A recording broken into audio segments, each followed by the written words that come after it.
नमस्कार साथियों, आप सभी का उत्कर्ष के डिजिटल प्लेटफॉर्म पर हार्दिक स्वागत है। साथियों, वेरी वेरी गुड मॉर्निंग आप सभी को। और शुरू करते हैं आज की मस्ती भरी क्लास। और इस क्लास के अंदर हमारा जो अध्याय है वो है रासायनिक अभिक्रिया एवं समीकरण। तो दोस्तों, रासायनिक अभिक्रिया एवं समीकरण यह अध्याय हम पढ़ रहे हैं। दोस्तों, इस अध्याय में आप अभी तक क्या पढ़ चुके हैं हमारी इस सैटरडे क्लास में? तो मैं आपको बता दूं कि इस रासायनिक अभिक्रिया वाली क्लास में आपने अभी तक भौतिक और रासायनिक अभिक्रिया में क्या अंतर है ये पढ़ा था। साथ ही आपने ये पढ़ा था इसी अध्याय के अंदर कि रासायनिक समीकरणों को कैसे हल किया जाता है, किस प्रकार हल किया जाता है। कुछ रासायनिक अभिक्रियाओं के प्रकार भी पढ़े, जिसमें आपने संयोजन अभिक्रिया पढ़ी, आपने वियोजन अभिक्रिया को पढ़ा। बिल्कुल दोस्तों, संयोजन और वियोजन अभिक्रिया, जिसको संयुग्मन और अपघटनीय अभिक्रिया भी कहा गया। तो ये इस प्रकार के टॉपिक जो आप अभी तक रासायनिक अभिक्रिया के इस सफर में मेरे साथ तय कर चुके हैं। बिल्कुल ठीक, आज हम और कुछ पढ़ने वाले हैं और कुछ नया करने वाले हैं। बिल्कुल दोस्तों, तो क्या नया करने वाले हैं वो बता देता हूं। सोचा है तो पूरा जरूर होगा, सोचा है तो पूरा जरूर होगा। बस शुरू आज से करना होगा, बस शुरू हमें आज से करना होगा। तुझे दुनिया से बाद में, तुझे दुनिया से बाद में पहले खुद से लड़ना होगा। बिल्कुल दोस्तों, एक जुनून सा जो है वो आपको अपने मन में जगाना पड़ेगा। जो सपना सोचा है वह सपना 100 का जरूर साकार होगा। बस शुरू करने की तैयारी है, बस उसको एक नए आगाज से, एक नए सिरे से बस पूरे जोश और होश के साथ शुरू कर दीजिए। दुनिया तो बाद में कहेगी, पर पहले आप खुद से लड़ लो एक बार। दुनिया से तो लड़ना ही है, क्योंकि जीवन एक संघर्ष है, लड़ना सभी से, पर पहले खुद से जंग जीतनी है, तभी मुकाम हासिल होगा। बिल्कुल ठीक दोस्तों, तो यहां पर इन्हीं शुभकामनाओं के साथ सुबह की सुप्रभातम क्लास जो है वो हम शुरू करने वाले हैं। और हमारा टॉपिक जो पिछली क्लास में आप पढ़कर आए थे, रासायनिक अभिक्रिया के प्रकार, रासायनिक अभिक्रिया के प्रकार यहां पर पढ़ने वाले हैं। बिल्कुल साथियों, तो रासायनिक अभिक्रिया के प्रकार क्लियर हो गया। अब देखिए यहां पर रासायनिक अभिक्रिया के प्रकारों में आपने पिछली क्लास में 2 प्रकार पढ़े थे ना साथियों, 2 प्रकार। आज रासायनिक अभिक्रिया के और बहुत सारे प्रकार पढ़ने वाले हैं। फटाफट से जोड़ते जाइए, जुड़ते जाइए और हमारे साथ बने रहें। तो ये है रासायनिक अभिक्रिया के 2 प्रकार जो आप पिछली क्लास में पढ़कर आए थे। पहला यहां पर प्रकार था जिसको हमने कहा संयोजन अभिक्रिया। ये पहला प्रकार था जिसको संयुग्मन के नाम से भी जाना जाता है, जिसको योगात्मक के नाम से जाना जाता है, जिसको योगशील के नाम से भी जाना जाता है। ये हुआ पहला प्रकार। दूसरा जिसको कहा गया वियोजन, वियोजन या जिसको कहेंगे अपघटन अभिक्रिया, वियोजन या अपघटन अभिक्रिया, ये आपने पढ़ी पिछली क्लास में। पिछली क्लास में ये दोनों टॉपिक आपने बहुत अच्छे से पढ़े हैं दोस्तों। तो यहां पर जो है हमने कहा संयोजन, जिसका अर्थ होता है जुड़ना। यहां पर जुड़ने की बात की जा रही है, जैसे उदाहरण के लिए A+B मिलकर बन गया AB।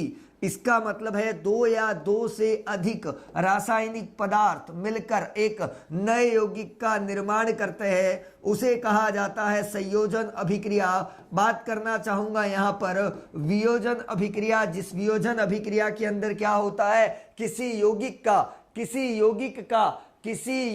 का 2 या 2 से अधिक सरल भागों में टूट जाना। तो किसी यौगिक का 2 या 2 से अधिक सरल भागों में टूट जाना, उसे कहा जाता है वियोजन या उसे कहा जाता है अपघटन अभिक्रिया। तो ये आपने संयोजन अभिक्रिया और आपने वियोजन अभिक्रिया के बारे में पढ़ा, जो कि रासायनिक अभिक्रिया के 2 प्रकारों में दोनों सबसे महत्वपूर्ण प्रकार थे जो आप पिछली क्लास में पढ़कर आए थे। आज हम शुरू करने वाले हैं इसी के आगे और रासायनिक अभिक्रियाओं के कुछ और प्रकार। दोस्तों रासायनिक अभिक्रियाओं के कुछ और प्रकार आज हम पढ़ने वाले हैं। कौन कौन सी प्रकार हम पढ़ेंगे दोस्तों? तो सबसे पहले बात करना चाहूंगा ऊष्माक्षेपी अभिक्रिया, फिर बात करना चाहूंगा ऊष्माशोषी अभिक्रिया, फिर बात करना चाहूंगा विस्थापन अभिक्रिया, और फिर बात करेंगे हम द्विविस्थापन अभिक्रिया। बिल्कुल ठीक। तो ये यहां पर हमने कहा, क्या कहा कि ऊष्माक्षेपी अभिक्रिया, ऊष्माशोषी अभिक्रिया जिस पर हम बात कर रहे थे, उसके अलावा ऊष्माशोषी, विस्थापन और द्विविस्थापन, ये रासायनिक अभिक्रिया के यहाँ पर 4 प्रकार है।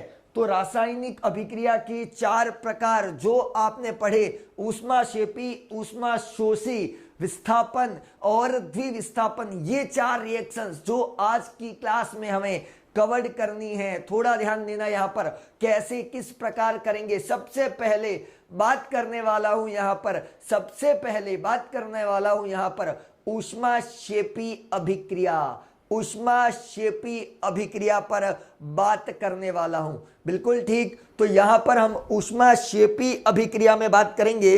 तो ऊष्माक्षेपी अभिक्रिया क्या होती है?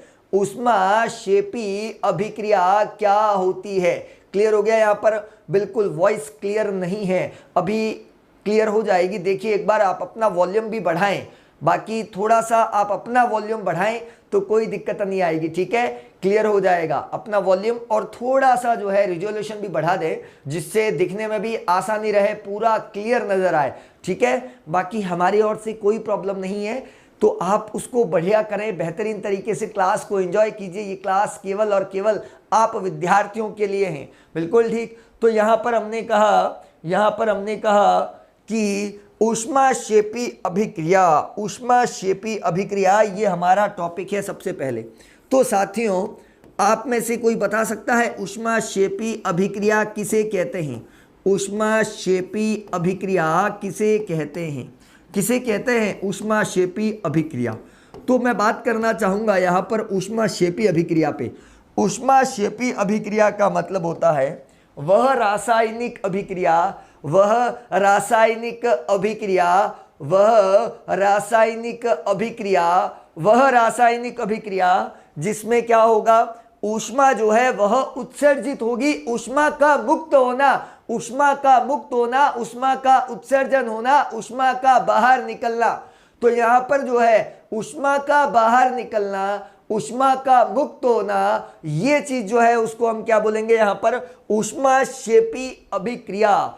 तो ऊष्माक्षेपी अभिक्रिया क्या होती है? ऊष्माक्षेपी अभिक्रिया तो वह रासायनिक अभिक्रिया, वह रासायनिक अभिक्रिया जिसमें ऊष्मा का उत्सर्जन होता है।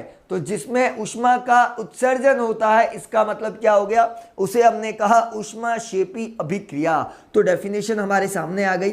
वह रासायनिक अभिक्रिया, वह रासायनिक अभिक्रिया, वह रासायनिक अभिक्रिया जिसमें, वह रासायनिक अभिक्रिया जिसमें, वह रासायनिक अभिक्रिया जिसमें ऊष्मा का, वह रासायनिक अभिक्रिया जिसमें ऊष्मा का उत्सर्जन होता है। ऊष्मा का उत्सर्जन होता है। उत्सर्जन का मतलब होता है कि यहाँ पर ऊष्मा बाहर निकलती है। तो ऊष्मा का बाहर निकलना, ऊष्मा का बाहर निकलना उसे कहा जाता है ऊष्माक्षेपी अभिक्रिया। उसे क्या कहा जाता है दोस्तों? ऊष्माक्षेपी अभिक्रिया जो है वह कहा जाता है। तो ऊष्माक्षेपी अभिक्रिया क्या होती है ये हमने पढ़ा। अर्थात कोई भी अभिक्रिया जब दो पदार्थ परस्पर क्रिया करते हैं तो वो ऊष्मा का निर्माण करते हैं। रासायनिक अभिक्रिया में ऊष्मा का निर्माण होता है। बिल्कुल ठीक। बल्ब का जलना और पेपर को जलाना। बल्ब का जलने का मतलब है आपने ऑन किया तो वो ऑन हो गया, बंद किया तो ऑफ हो गया, उसके आकार स्थिति में कोई बदलाव नहीं आया, वो केवल और केवल कुछ समय के लिए ऑन ऑफ पहले वाली स्थिति पे जा रहा है। तो भौतिक। रासायनिक में पेपर को जलाया वापस पहले वाली स्थिति पे नहीं आ रहे, तो रासायनिक। ये दोनों में डिफरेंस रहेगा। और जैसा कि मैंने कहा यहाँ पर कि वह रासायनिक अभिक्रिया जिसमें ऊष्मा का उत्सर्जन होता है। उसे क्या कहा? ऊष्माक्षेपी अभिक्रिया। मतलब ऊष्मा का बाहर निकलना, मतलब ये हुआ दोस्तों ऊष्मा का बाहर निकलना। ऊष्मा का बाहर निकलना क्या कहलाएगा? ऊष्माक्षेपी अभिक्रिया। अब ये ऊष्मा जो है वो बाहर कैसे निकलती है? और मैं आपको बता दूं कि ऊष्माक्षेपी अभिक्रिया जो है अधिकांशतः संयोजन अभिक्रिया में देखने को मिलती है। जो संयोजन अभिक्रिया होती है उसमें ये देखने को मिलती है। तो यहां पर मैं आपको एग्जांपल देना चाहूंगा किस प्रकार क्या है। जैसे उदाहरण के लिए आप अपने घर पर करके देख सकते हैं। हमारे पास जल है, पानी के अंदर आपने वॉशिंग सोडा, जो ये कपड़े धोने वाला पाउडर होता है जिससे कपड़े धोते हैं, वॉशिंग सोडा या वॉशिंग पाउडर जिसको हम कहेंगे, तो ये जो वॉशिंग पाउडर होता है, ये वॉशिंग पाउडर जो है कपड़े धोने का सोडा, जब इन दोनों में परस्पर क्रिया होती है तो एक विलयन तैयार होता है। बिल्कुल ठीक, ये विलयन जो है जिसका उपयोग हम कपड़े धोने के लिए करते हैं। परंतु याद रहे उस विलयन में ऊष्मा का निर्माण होगा। किसका निर्माण होगा? ऊष्मा का भी निर्माण होगा। तो हम देखेंगे, जैसा कि आप करके देख भी सकते हैं, अपने घर पर लाइव एग्जाम्पल देख सकते हैं। वो लाइव एग्जाम्पल क्या है? बिल्कुल लाइव एग्जाम्पल बता रहा हूं जो आप अपने घर पर स्वयं करके देख सकते हैं। किसी प्रकार का कोई नुकसान नहीं होगा। क्या करना है? पानी लेना है और पानी लेकर उसके अंदर आपको डालना है वॉशिंग सोडा, ये वॉशिंग पाउडर। इन दोनों में क्रिया होगी, पानी और वॉशिंग पाउडर में जब क्रिया होती है तो विलयन तैयार हो गया। ये विलयन तैयार हो गया, पर याद रहे अंगुली जब पानी में डालते हैं, उस विलयन में डालते हैं, तो वह विलयन हमें गर्म नजर आता है। छूने पर वह हमें ऊष्मा दे रहा है, अर्थात हमें ऊष्मा वहां से निकलती हुई महसूस हो रही है। फिर उसके बाद 5 से 10 मिनट बाद आप जब देखेंगे क्या होगा? वहां पर वह पानी ठंडा हो चुका होगा, क्योंकि पहले वो पानी गर्म था, बाद में वह पानी ठंडा हो गया। कारण क्या? उसका कारण क्या है? उसका कारण एक ही है। क्या कारण है उसका? पहला कारण, क्योंकि वहां पर दोनों ने क्रिया की, ऊष्मा का निर्माण किया और वही ऊष्मा बाहर निकल गई। और ऊष्मा का बाहर निकलना क्या कहलाता है? ऊष्माक्षेपी अभिक्रिया। ये आप कर देख सकते हैं। बिल्कुल ठीक, बहुत आसान। तो आपको समझ में आ जाएगा कि रासायनिक अभिक्रिया जब होती है तो ऊष्मा बनती है, और जब ऊष्मा बाहर निकलती है तो वह अभिक्रिया कहलाती है ऊष्माक्षेपी अभिक्रिया। क्लियर हो गई बात? यहां पर बात करूंगा आगे और बात करूंगा दूसरी रिएक्शन पर। जैसे हमने पढ़ा है कि जो श्वसन अभिक्रिया होती है, श्वसन अभिक्रिया मतलब जो हम श्वास ले रहे हैं, श्वास छोड़ रहे हैं, तो ऑक्सीजन का लेना और CO2 का बाहर निकलना, तो ये श्वसन अभिक्रिया भी एक प्रकार से ऊष्माक्षेपी अभिक्रिया है। कैसे? ये जो श्वसन अभिक्रिया है, यह श्वसन अभिक्रिया भी एक प्रकार से ऊष्माक्षेपी अभिक्रिया है। कैसे? प्रश्न पूछ लिया गया। प्रश्न आपके सामने है और बहुत ही महत्वपूर्ण प्रश्न है। और ये महत्वपूर्ण प्रश्न क्या है? महत्वपूर्ण प्रश्न ये है कि ये जो श्वसन अभिक्रिया है, ये जो रेस्पिरेशन प्रोसेस है, ये रेस्पिरेशन प्रोसेस जो है वह एक प्रकार से ऊष्माक्षेपी अभिक्रिया है। कैसी अभिक्रिया है? ऊष्माक्षेपी अभिक्रिया है। कैसे है? किस प्रकार से है? तो मैं आपको बता दूं कि हमारे शरीर के रक्त में क्या होता है? ग्लूकोज होता है। यह ग्लूकोज जिसका फॉर्मूला होता है C6H12O6। C6H12O6 याद करने के लिए ऐसा कह सकते हो 6, 12 और 6। यहाँ पर C आ गया और उसी प्रकार यहाँ पर H आ जाएगा और यहाँ पर O आ जाएगा। तो इस प्रकार याद कर सकते हैं, ग्लूकोज का फॉर्मूला है। और यही ग्लूकोज जब ऑक्सीजन से क्रिया करता है, यही ग्लूकोज जब ऑक्सीजन से क्रिया करता है तो बनता है CO2, जो हम बाहर निकालते हैं। CO2 जो कि हमारे शरीर के लिए हानिकारक है, जिसको हम क्या करते हैं? बाहर निकालते हैं। CO2 को बाहर निकालना और साथ में यहाँ पर उत्सर्जित होता है जल। पर इन दोनों के साथ एक चीज और बाहर निकलती है और वो होती है शरीर में उत्पन्न होने वाली ऊष्मा। शरीर में उत्पन्न होने वाली ऊष्मा जिसे हम बोलेंगे ऊष्माक्षेपी अभिक्रिया। तो ये श्वसन अभिक्रिया की बात कर ली। क्यों श्वसन अभिक्रिया ऊष्माक्षेपी अभिक्रिया है? क्या यह अभिक्रिया संतुलित है? नहीं है, नहीं है। तो कर सकते हैं, बिल्कुल कर सकते हैं। ये लीजिए इधर 6 लगा दीजिए, ये लीजिए इधर भी 6 लगा दीजिए, और ये लीजिए इधर भी 6 लगा लिया। और अब देखिए अभिक्रिया याद भी हो गई और अभिक्रिया संतुलित भी हो गई। तो अभिक्रिया को याद कर लिया और संतुलित कर लिया। क्लियर हो गई बात यहां पर? तो हमने कहा ये ग्लूकोज ऑक्सीजन से क्रिया करके बना रहा है कार्बन डाइऑक्साइड, बना रहा है जल, साथ में बन रही है ऊष्मा, अर्थात हमारे शरीर में उत्पन्न होने वाली ऊष्मा को निकाल दिया गया है बाहर। तो ये ऊष्मा, ये हीट जो शरीर में उत्पन्न हुई जब ग्लूकोज और ऑक्सीजन ने परस्पर क्रिया कर ली तो बना दिया CO2, बना दिया H2, और साथ में हीट।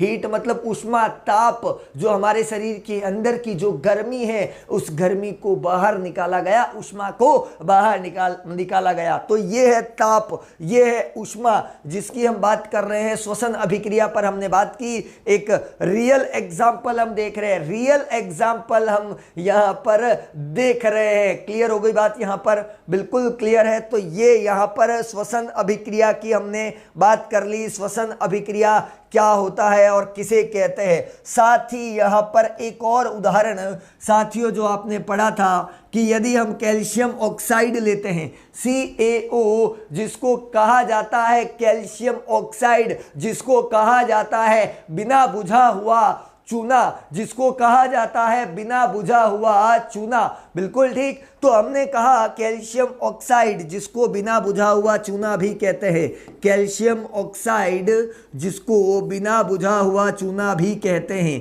क्लियर हो गई बात यहां पर? तो यह है कैल्शियम ऑक्साइड जिसकी हमने बात की, जिसको कहा जाता है बिना बुझा हुआ चूना। तो ये बिना बुझा हुआ चूना क्या होता है? बिना बुझा हुआ चूना क्या होता है, किसे कहते हैं बिना बुझा हुआ चूना? तो ये कैल्शियम ऑक्साइड, और यह क्रिया कर रहा है जल के साथ, यह क्रिया कर रहा है जल के साथ, जल के साथ क्रिया करता है। तो यहां पर हो रहा है CaOH2, कैल्शियम हाइड्रो ऑक्साइड बन रहा है, जो कि बुझा हुआ चूना है, जो कि बुझा हुआ चूना है, पर साथ में ऊष्मा को उत्सर्जित भी कर रहा है, साथ में ऊष्मा को उत्सर्जित भी कर रहा है, ऊष्मा को बाहर भी निकाल रहा है। तो ये जो बुझा हुआ चूना जिसका उपयोग जो है व्हाइट वॉशिंग अर्थात सफेदी के लिए किया जाता है। तो इस प्रकार आपने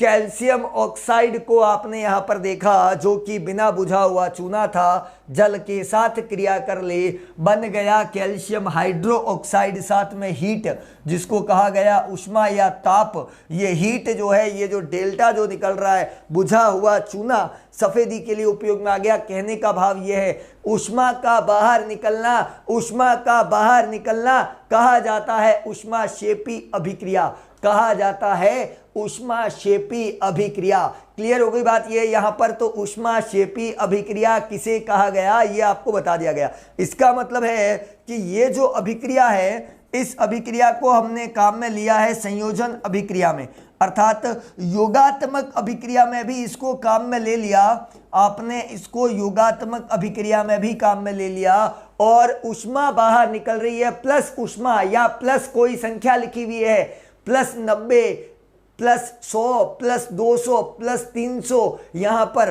तो ये किलो जूल में यदि आपको यहां पर हीट निकलती हुई दिखाई दे रही है, तो यहां पर प्लस की जो वैल्यू है, प्लस की जो ऊष्मा है, प्लस एरो का साइन ऊपर की ओर है, एरो का साइन ऊपर की ओर है, ये सारी चीजें इस बात की ओर संकेत करेगी कि यह एक ऊष्माक्षेपी अभिक्रिया है। तो ये ऊष्माक्षेपी अभिक्रिया की आपको बता दी गई है पहचान, ऊष्माक्षेपी अभिक्रिया की बता दी गई है पहचान। बिल्कुल ठीक दोस्तों, यहां पर बात करता हूं मैं अब आपके साथ ऊष्माशोषी अभिक्रिया। बात करूंगा ऊष्माशोषी अभिक्रिया। और ऊष्माशोषी अभिक्रिया क्या होती है, किसे कहते हैं? बिल्कुल नाम में ही इसका अर्थ छुपा गया है, नाम में ही इसका अर्थ है ऊष्माशोषी अभिक्रिया। ऊष्माशोषी अभिक्रिया। क्लियर हो गई बात यहां पर? तो ऊष्माशोषी अभिक्रिया क्या होती है, किसे कहते हैं? तो ऊष्माशोषी अभिक्रिया, तो पहला यहां पर निकल के आ रहा है वह रासायनिक अभिक्रिया, वह रासायनिक अभिक्रिया जिसमें ऊष्मा का अवशोषण होता है। वह रासायनिक अभिक्रिया, वह रासायनिक अभिक्रिया जिसमें ऊष्मा का अवशोषण होता है, ऊष्मा का अवशोषण होता है। तो वह रासायनिक अभिक्रिया जिसमें ऊष्मा का अवशोषण होगा, मतलब ऊष्मा को अवशोषित कर लिया जाएगा, ग्रहण कर लिया जाएगा। अवशोषण का मतलब होता है एब्जॉर्व करना, ग्रहण करना। तो यहाँ पर वह रासायनिक अभिक्रिया जिसमें ऊष्मा का अवशोषण होता है उसे कहा जाता है ऊष्माशोषी अभिक्रिया। उसे कहा जाता है ऊष्माशोषी अभिक्रिया। तो उसे हमने यहाँ पर ऊष्माशोषी अभिक्रिया कहा। तो ये आपके ऊष्माशोषी अभिक्रिया की बात हो गई, ऊष्माशोषी अभिक्रिया कहते हैं। क्लियर हो गई बात ये? तो वह रासायनिक अभिक्रिया जिसमें ऊष्मा का अवशोषण होता है, अवशोषण का मतलब होता है ग्रहण करना, ऊष्माशोषी अभिक्रिया इसको कहा गया। अब जैसे उदाहरण के लिए इसकी पहचान कैसे होगी? तो ऊष्माशोषी अभिक्रिया अधिकांशतः वियोजन अभिक्रियाएं होती है।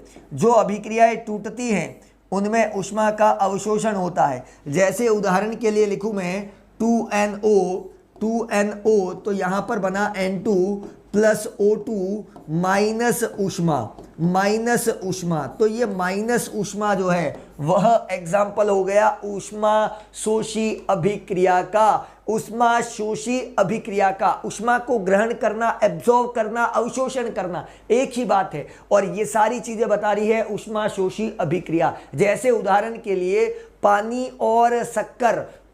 और शक्कर मतलब वाटर और शुगर, इन दोनों का मिश्रण कर लो। पानी और शक्कर को मिला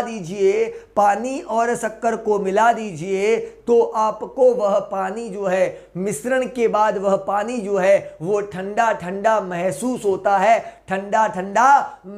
होता है। तो ये महसूस हो रहा है, इसका मतलब ठंडापन महसूस होना, ऊष्मा को एब्जॉर्ब कर लिया गया और इसीलिए उसे कहा गया ऊष्माशोषी अभिक्रिया। रियल एग्जाम्पल दिया है यहाँ पर, वहां पर वॉशिंग पाउडर का दिया और यहाँ पर शक्कर के पानी का दिया या शक्कर का जलीय विलयन का दे दिया गया। तो ये चीज है यहाँ पर जिसकी हमने बात कर ली, ऊष्माशोषी अभिक्रिया। अब विषय आता है कि आप इन दोनों रिएक्शंस की पहचान कैसे करोगे, भीड़ में से भी कैसे छांट लोगे कि यह अभिक्रिया ऊष्माक्षेपी है और यह अभिक्रिया ऊष्माशोषी है। हमें छांटना है यहाँ पर ऊष्माक्षेपी अभिक्रिया के बारे में, हमें छांटना है ऊष्माशोषी अभिक्रिया के बारे में। तो ये यहाँ पर ऊष्माक्षेपी अभिक्रिया जिसकी हमने बात की, ऊष्माक्षेपी अभिक्रिया, तो वह रासायनिक अभिक्रिया जिसमें ऊष्मा मुक्त होती है। पर याद रहे यदि ऐसा लिखा हुआ आ जाए प्लस ऊष्मा, अगर ऐसा लिखा हुआ आ जाए प्लस ऊष्मा तो उसे कहा जाएगा ऊष्माक्षेपी। और अगर ऐसा कहीं लिखा हुआ आ जाए ऊष्माशोषी अभिक्रिया तो ऊष्माशोषी अभिक्रिया की पहचान जो है, ऊष्माशोषी अभिक्रिया की जो पहचान है उसको हम यहाँ पर लिखेंगे माइनस ऊष्मा। तो अगर किसी समीकरण में ये दोनों चीजें अगर आपको दिखाई दे रही हो, ये दोनों, अब यहाँ पर प्लस ऊष्मा की जगह कोई डिजिट हो सकती है, कोई डिजिट भी हो सकती है। डिजिट का मतलब होता है संख्या, जैसे प्लस 90 प्लस 100 प्लस 200। तो ये प्लस में जो भी वैल्यू आएगी इसका मतलब है वह ऊष्माक्षेपी है। और अगर मैं कहूं कि ये माइनस का ऊष्मा है तो उसे कहा जाएगा उष्माशोषी अभिक्रिया। तो ये है यहाँ पर उष्माक्षेपी और उष्माशोषी से संबंधित दोनों चीजें। बिल्कुल ठीक। अब यहाँ पर इंपॉर्टेंट प्रश्न कितने बन रहे हैं परीक्षा के दृष्टिकोण से महत्वपूर्ण प्रश्न कौन कौन से बन रहे हैं। बिल्कुल, रासायनिक अभिक्रिया में जो उत्पाद बन रहा है उस उत्पाद के साथ ऊष्मा मुक्त हो रही है और उस उत्पाद के साथ ऊष्मा का अवशोषण हो रहा है। क्लियर हो गई बात। अब यहां पर महत्वपूर्ण प्रश्न परीक्षा की दृष्टिकोण से बहुत ही इंपॉर्टेंट प्रश्न जो है जिसकी हम बात करें तो वो दो प्रश्न बन रहे हैं। पहला प्रश्न ये है दोस्तों, पहला प्रश्न ये है कि उष्माक्षेपी अभिक्रिया, पहला प्रश्न ये है कि उष्माक्षेपी अभिक्रिया व उष्माशोषी अभिक्रिया में क्या अंतर है। ये आपका पहला और सबसे महत्वपूर्ण प्रश्न है जिसकी हमने बात की। तो उष्माक्षेपी व उष्माशोषी अभिक्रिया में क्या अंतर है। क्लियर हो गई बात। यहाँ पर उष्माक्षेपी व उष्माशोषी अभिक्रिया में क्या अंतर है, क्या अंतर है, दोनों में क्या डिफरेंस है, ये आपका सबसे महत्वपूर्ण प्रश्न बन रहा है। क्लियर हो गई बात। अब हमारा दूसरा प्रश्न कौन सा बन रहा है, हमारा दूसरा प्रश्न कौन सा बन रहा है। दूसरा है क्या श्वसन अभिक्रिया भी उष्माक्षेपी अभिक्रिया है। क्या श्वसन अभिक्रिया भी उष्माक्षेपी अभिक्रिया है। कैसे। तो क्या श्वसन अभिक्रिया भी उष्माक्षेपी अभिक्रिया है, कैसे। बिल्कुल ठीक। तो यहाँ पर बताया गया है कि श्वसन अभिक्रिया भी उष्माक्षेपी अभिक्रिया है। तो हमें ये पता चला कि यहाँ पर जो श्वसन अभिक्रिया है उसको भी हमने उष्माक्षेपी अभिक्रिया कहा है। और रीजन पूछा गया है कैसे, रीजन पूछा गया है कैसे। बिल्कुल ठीक। तो ये दोनों चीजें बिल्कुल आराम से समझिए, इन दोनों चीजों को, दोनों प्रश्नों को, और बहुत आराम से आपने पढ़ा है। बहुत ही महत्वपूर्ण प्रश्न है दोनों अभी तक के। ठीक है, जो अभी तक का जो टॉपिक हमने पढ़ा है उसमें से दोनों में से एक प्रश्न जो है वो यहाँ पर बन रहा है। क्लियर हो गई बात यहाँ पर। अब बात करना चाहूंगा मैं आगे, और हमारा अगला टॉपिक जिस पर मुझे बात करनी है और वो टॉपिक है दोस्तों विस्थापन अभिक्रिया। वह टॉपिक है यहाँ पर विस्थापन अभिक्रिया। देखो, विस्थापन का मतलब होता है डिस्प्लेस कर देना, और उष्मा का भी कोई सूत्र होता है क्या। तो उष्मा का सूत्र नहीं होता है, उसको हीट से लिखा जाता है। इसका सिंबल होता है डेल्टा। जैसे गणित में त्रिभुज लिखते हैं ना, तो उसी प्रकार वो जो डेल्टा जो होता है वही उष्मा का सिंबल है। इस प्रकार से सिंबल रहेगा उष्मा का। कोई फॉर्मूला जो है वो उष्मा का नहीं होता है। बात करूंगा, जैसे मान लीजिए कि ये मान लो कोई ए पर्सन है, ये मान लिया कोई बी पर्सन है, और ये मान लो कोई सी पर्सन है। अब यहाँ पर क्या हो रहा है कि ये जो सी है, उस सी ने इसमें से जो दुर्बल तत्व था, जो कमजोर था, जो दुर्बल था, उसको विस्थापित कर लिया। और जब ये विस्थापित कर लिया, और विस्थापन करने को कहा जाता है, यहाँ पर विस्थापित करने को कहा जाता है डिस्प्लेसमेंट रिएक्शन। अब जैसे एग्जांपल के लिए हमारे पास में दो चेयर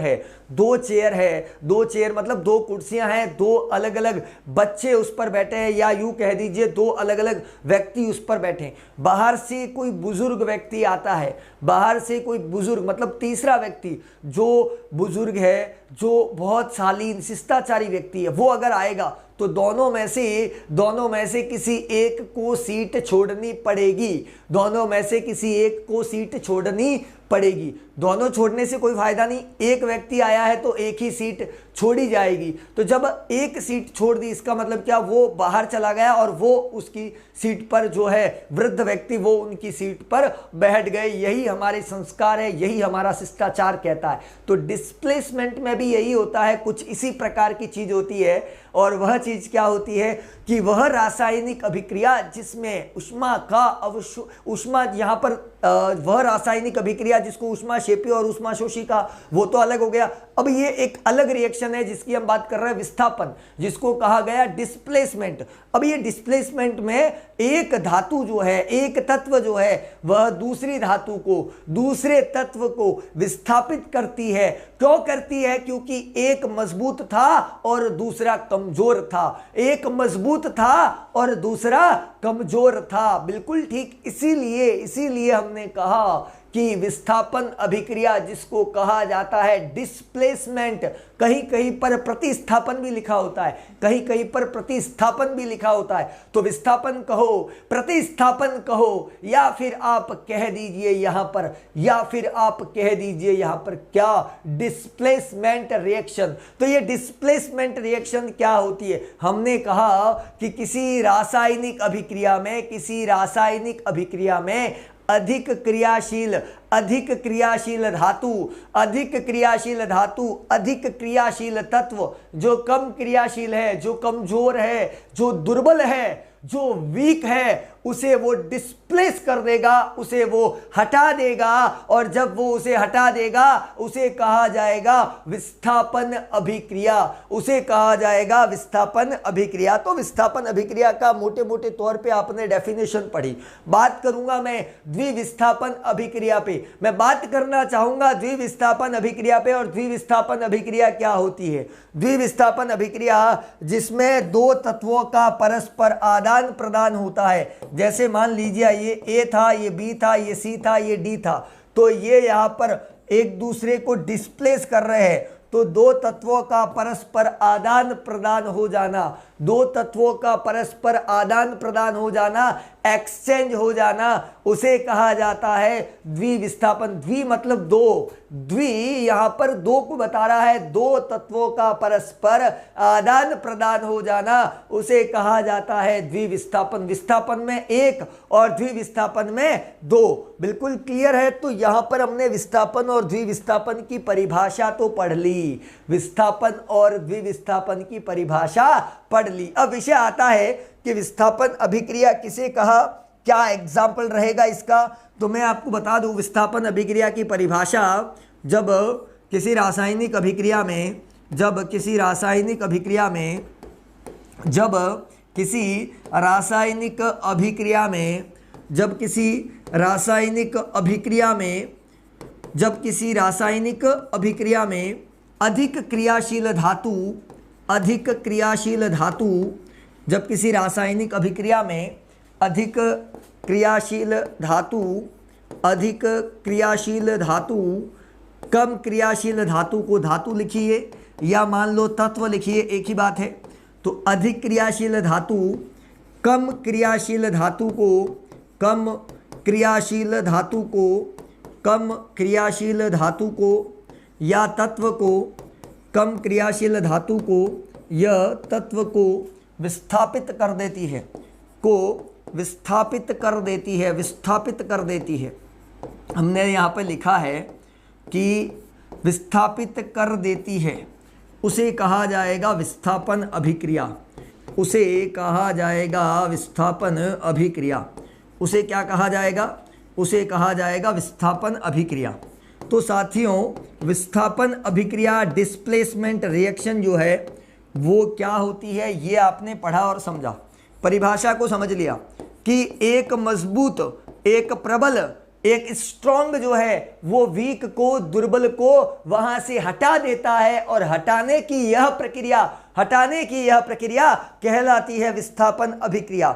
जैसे एग्जाम्पल के लिए हमने मान लिया कि हमारे पास ए और बी है, ये मान लिया ए है और ये मान लिया बी है और ये मान लिया सी है। बाहर से कौन आ रहा है? सी आ रहा है।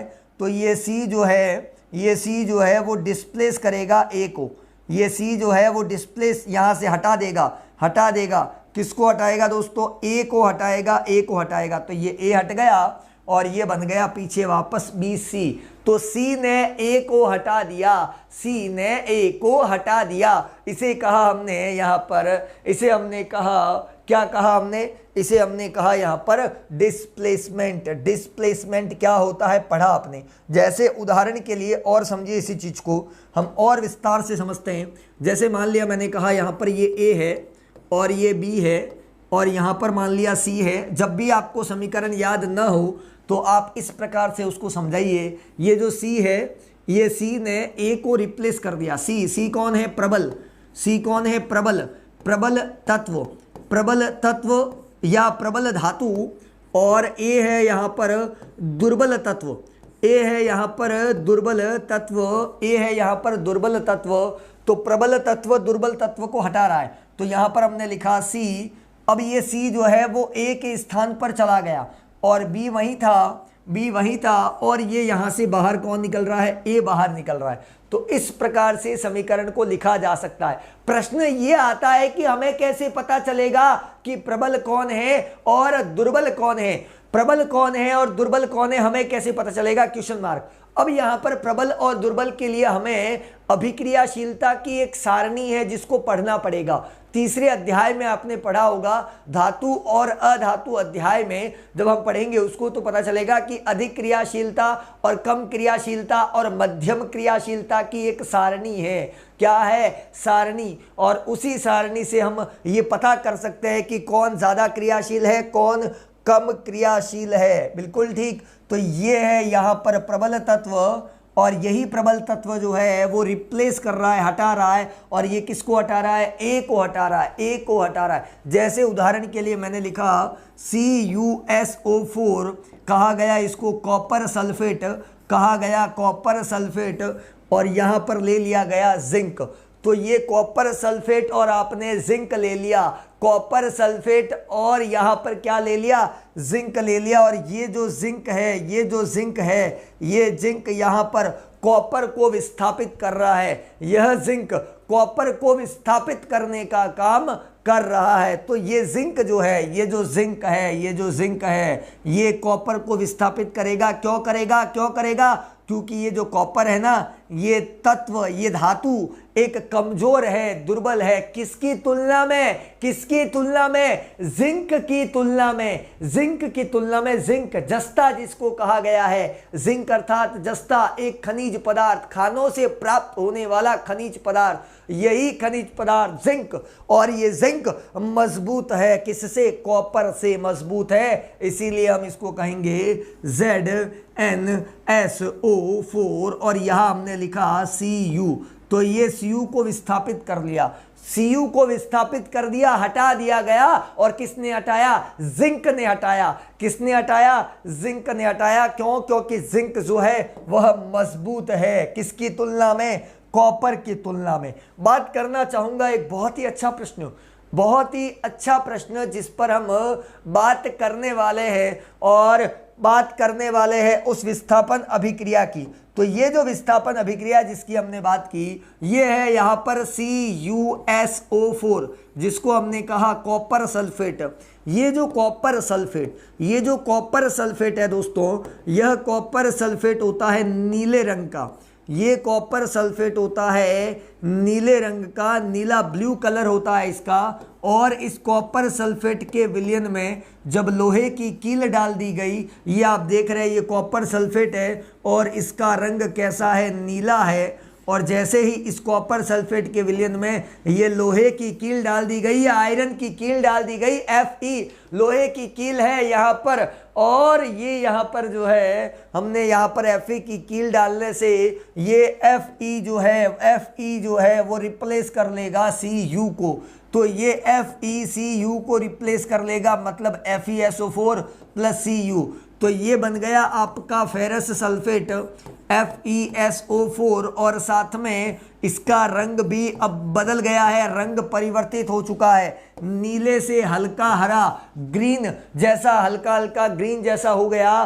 तो इसका मतलब यह है कि यहाँ पर आपने देख ही लिया कि किस प्रकार रंग बदल गया। तो कॉपर सल्फेट में आयरन की कील डालने पर आयरन ने, लोहे ने कॉपर सल्फेट को विस्थापित कर दिया। समय जरूर लगता है, समय जरूर लगता है, परंतु विस्थापित हो ही जाता है। यह है साथियों विस्थापन अभिक्रिया। और इसी विस्थापन अभिक्रिया को हम छोटे से प्रयोग के द्वारा भी समझेंगे कि किस प्रकार डिस्प्लेसमेंट रिएक्शन को बदला जाता है, किस प्रकार नीले से हरा हुआ। समय जरूर लगता है, जैसा कि बार बार कहता हूं विस्थापन अभिक्रिया में समय लगता है, परंतु एक शॉर्ट थीम के माध्यम से इसको हम समझ सकते हैं। तो जरूर देखिएगा। हमारे पास में कॉपर सल्फेट एक पात्र के अंदर है। कॉपर सल्फेट जिसका रासायनिक सूत्र होता है CuSO4 जो इस पात्र में है। यह कॉपर सल्फेट कैसा दिखाई देता है? तो ये जो कॉपर सल्फेट है यह कुछ इस प्रकार से आपको दिखाई देता है। अर्थात इसका जो रंग है वह कैसा दिखाई दे रहा है, नीला दिखाई दे रहा है। इस कॉपर सल्फेट को जल में डालकर इसका विलयन तैयार किया जाता है। तो ये जो कॉपर सल्फेट का विलयन है वह किस प्रकार से दिखाई देता है, तो वह इस पात्र में हम देख सकते हैं कि यह एक कॉपर सल्फेट का विलयन है जो इस पात्र में आपको दिखाई दे रहा है। ये जो कॉपर सल्फेट है इसका रंग कैसा है, नीला रंग है।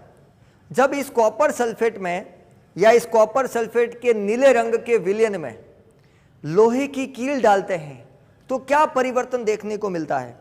तो ये मेरे पास एक लोहे की कील है। यह लोहे की कील जब कॉपर सल्फेट के विलयन में डाली जाती है तो इसका क्या परिवर्तन होगा वो हम देखेंगे। तो जैसा कि ये लोहे की कील है जो मैंने यहाँ पर इस कॉपर सल्फेट के विलयन में डाल दी, अब हम देखेंगे कि थोड़ी देर बाद, कुछ समय बाद ही यह जो नीला रंग है यह धीरे धीरे परिवर्तित हो जाएगा। किस रंग में परिवर्तित होगा, क्या बनेगा, ये आप देखेंगे। कुछ ही देर बाद हम देखेंगे कि जो कॉपर सल्फेट के विलयन में हमने जो कील डाली थी, इस कील के डालने के बाद जो कॉपर सल्फेट के रंग में बदलाव आया वह किस प्रकार बदलाव आया। अर्थात पहले रंग था नीला और अब यह रंग हो चुका है हरा। अर्थात क्या देखने को मिला कि लोहे की कील ने कॉपर का स्थान ले लिया। तो जो पहले नीला रंग था वह अब किस रंग में बदल चुका है, हरे रंग में बदल चुका है। तो नीले रंग का हरे रंग में बदल जाना, इसका मतलब यहां पर क्या हुआ, रंग का परिवर्तन हुआ। और इससे हम ये कह सकते हैं कि यहां पर विस्थापन अभिक्रिया हुई।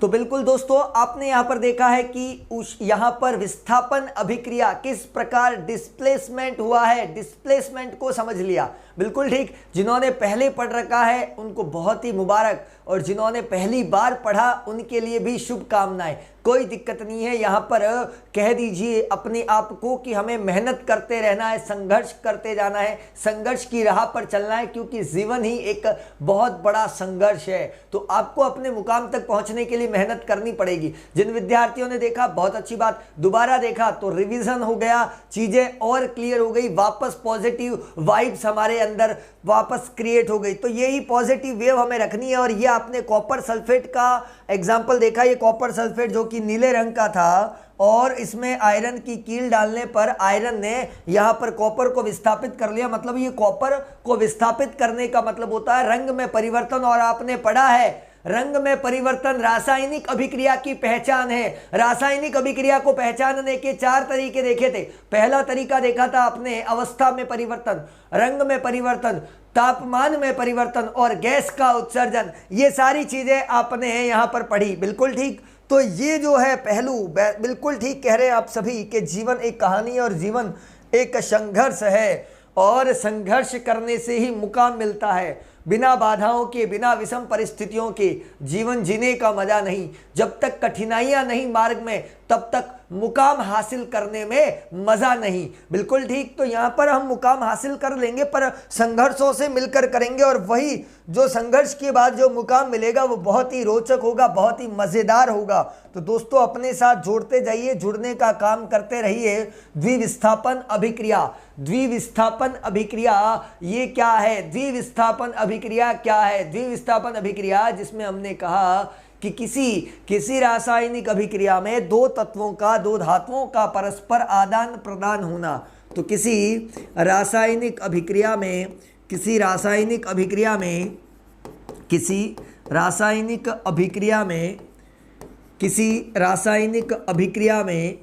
ये हम यहाँ पर लिख रहे हैं, किसी रासायनिक अभिक्रिया में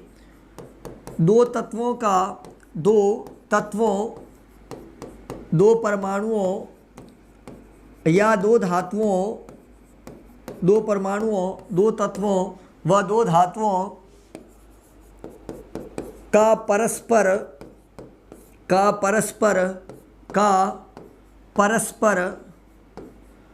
आदान प्रदान हो जाना, उसे कहा जाता है द्विविस्थापन अभिक्रिया।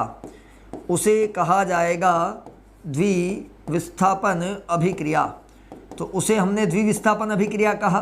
किसे कहा द्विविस्थापन अभिक्रिया?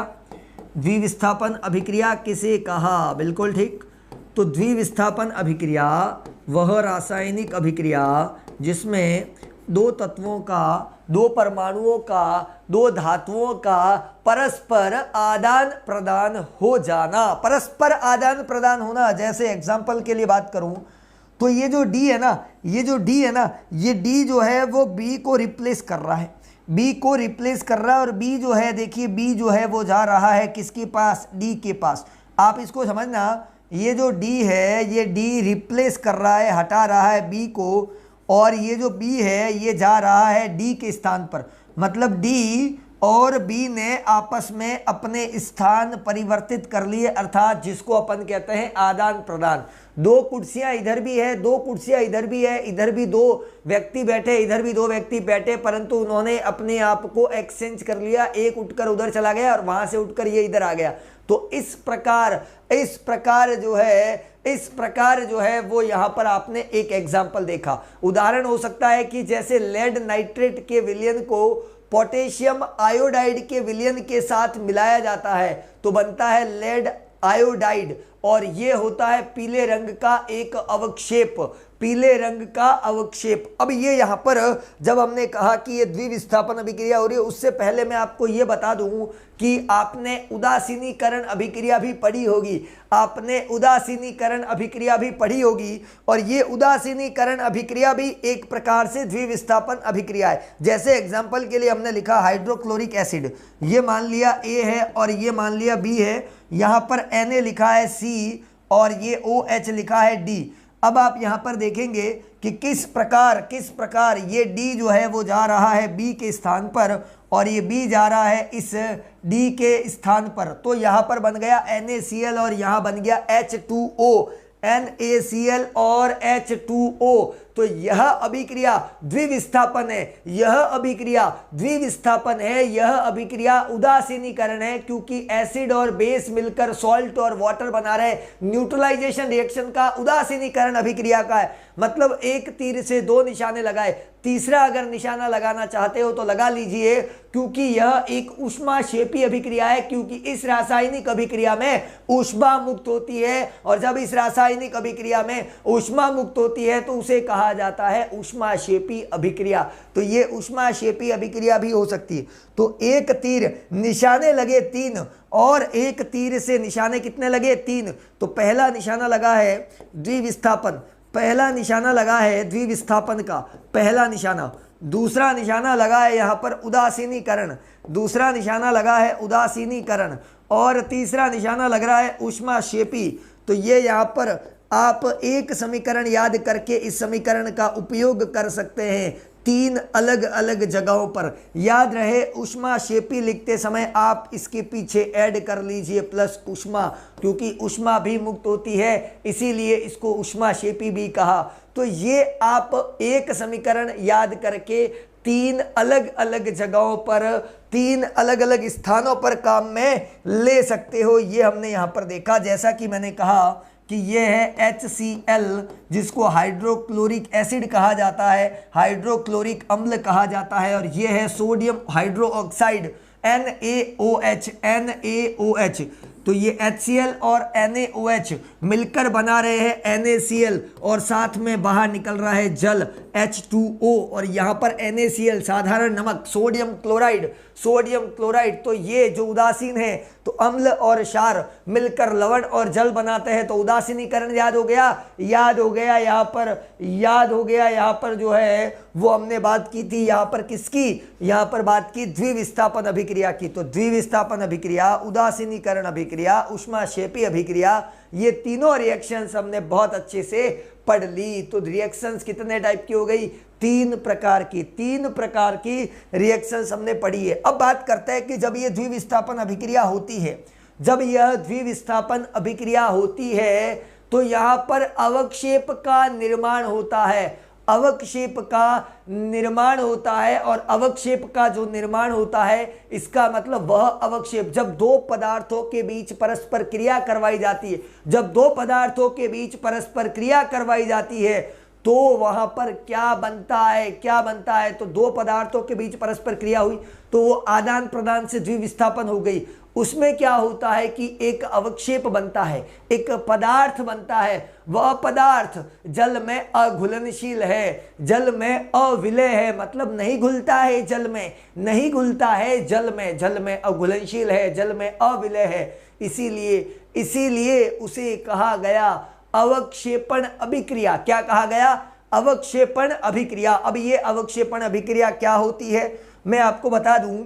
हमने कहा Na2SO4, Na2SO4 कहा गया सोडियम सल्फेट और BaCl2 बेरियम क्लोराइड। तो मैं आपको बता दूं ये हो गया आपके A, ये हो गया आपके B, और ये हो गया आपके C, और ये हो गया आपके D। आपकी द्विविस्थापन अभिक्रिया जिसमें आप पढ़ रहे हैं कि ये जो D है वो रिप्लेस कर देगा B को और B रिप्लेस कर लेगा D को। तो इस प्रकार से बनेगा यहाँ पर 2NaCl, इस प्रकार से बनेगा 2NaCl और बनेगा BaSO4। क्या बनेगा? BaSO4। तो ये जो BaSO4 होगा ये होगा अविलय, अघुलनशील, नहीं घुलेगा। तो आपने क्रिया करवा दी। सबसे पहले क्रिया किसके बीच हुई? Na2SO4 और BaCl2 के बीच। तो द्विविस्थापन अभिक्रिया, द्विविस्थापन अभिक्रिया और एक उत्पाद के रूप में ठोस ये पदार्थ मिला।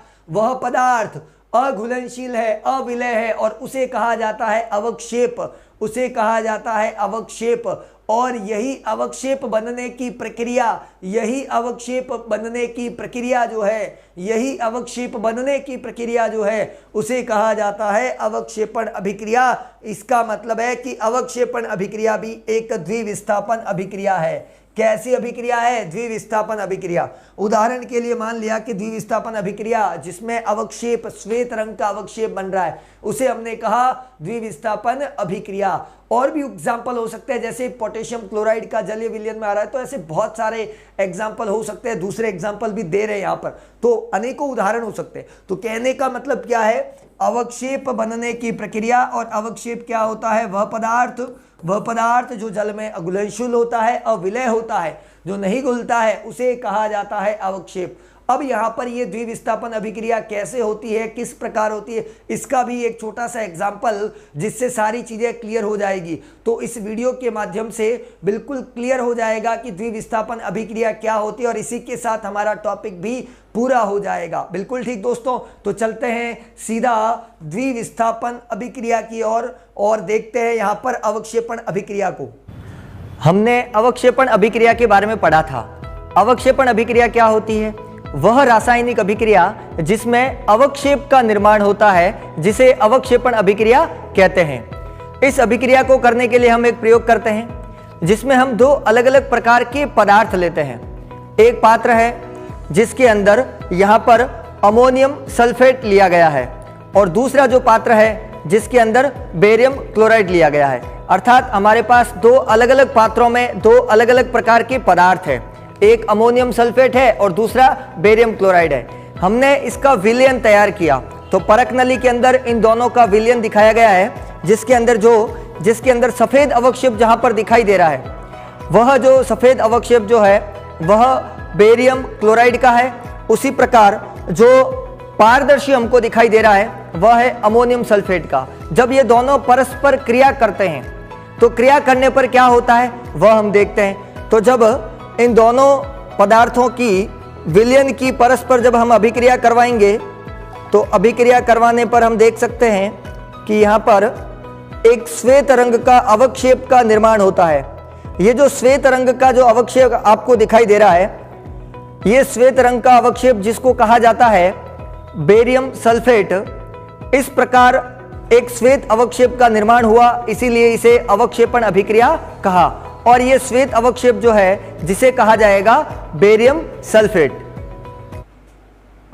इस प्रकार आपने देख लिया है कि अवक्षेपण अभिक्रिया क्या होती है, द्विविस्थापन अभिक्रिया को पहचान लिया है। तो साथियों, आज के हमारे सारे टॉपिक होते हैं पूरे जो आज की क्लास में आपने पढ़े, और इंपॉर्टेंट प्रश्न जो अभी इस टॉपिक से बन रहा है वो बन रहा है दोस्तों, विस्थापन व द्विविस्थापन अभिक्रिया में क्या अंतर है।